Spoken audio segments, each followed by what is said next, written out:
Welcome to today's edition of the Liberal Politico with me, Jose Perez.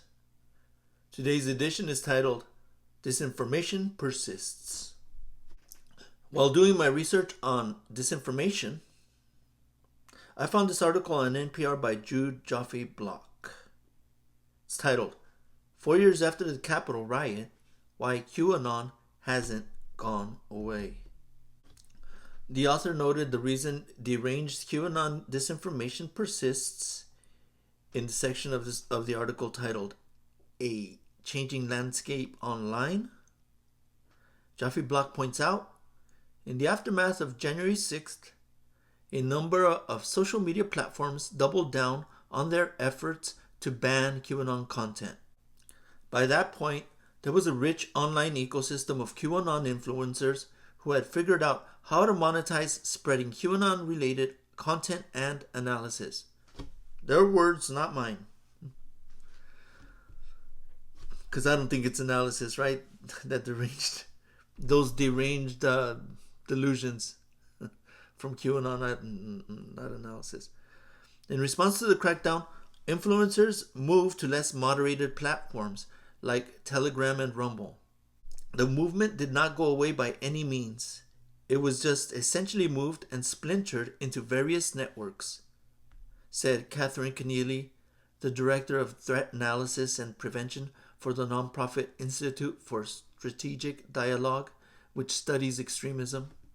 Trump and his cronies will make disinformation worse as they stifle fact-based approaches to studying crime. The notice reads, the Department of Justice's Office of Justice Programs is currently reviewing its websites and materials in accordance with recent executive orders and related guidance. During this review, some pages and publications will be unavailable. We apologize for any inconvenience this may cause. So, the stifling of these channels, of these scientific channels, will lead to more conspiracies. And conspiracies are a delusion, not reality. It's unfortunate that I have to state the obvious, but delusional conspiracies are becoming mainstream. And Putin's puppet is now signing executive orders to stop science-based crime and justice issues. Benedict Donald is making it easier for disinformation to be the norm in law enforcement communications. Disinformation will lead to civil rights violations and their cover-ups. And the passive media will not enforce the revelations of civil rights violations. Congratulations to the sellouts who voted for that white nationalist Trump and his Republic clan, arguing that Obama and the Democrats are the same. The problem is, as I understand it by reading this article, is that disinformation absolves the guilty. QAnon followers played an outsized role in the January 6, 2021 riot at the U.S. Capitol. The online conspiracy community still draws attention from GOP politicians. Trump's brand of politics expanded the Republican coalition to include constituents who believe in conspiracy theories and hadn't previously been reliable voters, said Joseph Usinski, a political scientist at the University of Miami. That gave Republican politicians a strong reason to court these newly energized voters.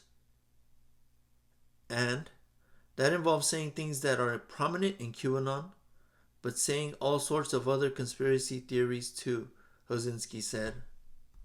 And the challenges that spring up from all this disinformation, as I see it, challenge number one, are conspiracy theories to become so normalized that politicians have to promote conspiracies in order to get elected? Will conservative political violence be normalized? That's number two. Challenge three, how are we to combat extremism? Challenge three is something that we can deal with. The solution to challenge three is voters need to be better educated about politics. Social media needs to have more fact-based political commentary available, like this here. Individuals need to be highly skeptical of right-wing media and politicians. As a whole, People need to push back against conservatives and the Republicans, those pushing conspiracies. On this channel, we will expose the corruption from Trump and the right with fact-based content.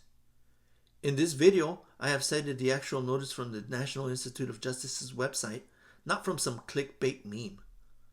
Everyday Americans must turn their backs on deceptions, lies, hate, and all the other negative aspects of conservative politics taking hold in media and society.